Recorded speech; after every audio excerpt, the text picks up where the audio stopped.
Video को last तक देखिएगा। कहाँ जात है रे?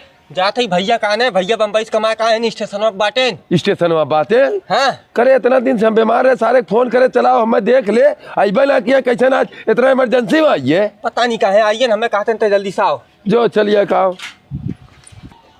अरे बाबू है ना, कहाँ घर है? बाटे घरा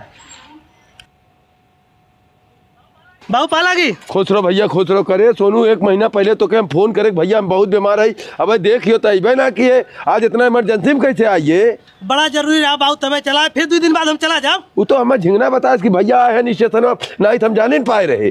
तो अरे खतों में 5 लाख रुपया भेजा ही जाता, बैंक के तनी निकाल लो।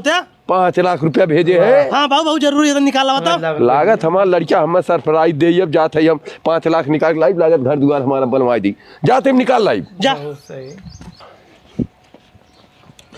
ए सोनू, सोनू, ए सोनू, का बाबू? ले 5 लाख बैंक से निकाल के लाख दे देते तो के, और घर और बनवाई कहाँ आता है? ना है बाबू, घर और ना बनवाई, हमारे ससुर ना है इतना बकचोद है, मर्द बिना पूछे पाछे सड़वनी हमारे बियाह दे देन, पैसा वैसा उनके रहबे ना करा, वो 5 लाख उस कर्जा लग तुम्हें भेजे लग जाती, अब दे बियाह करिए। हम फोन करे 1 महीना पहले बीमार रहे, तोहरे 10 रुपया ना रहा, सड़वनी बदे 5 लाख ले लिया, कहा थे हमरे ससुर बिना बताए धरे रहे, ये 5 लाख अपने मौसा की यहाँ लावत है। अरे बाबू अब बियाह कर दे भाई परी ने, निकल सारे तो वही रहे, भाग सारे घरे लौट के आए मत सड़ू, वही सड़वनी बियाह करा, वही रहे सालू सड़ू आइन की, हाँ कुत्ता सारे नहीं।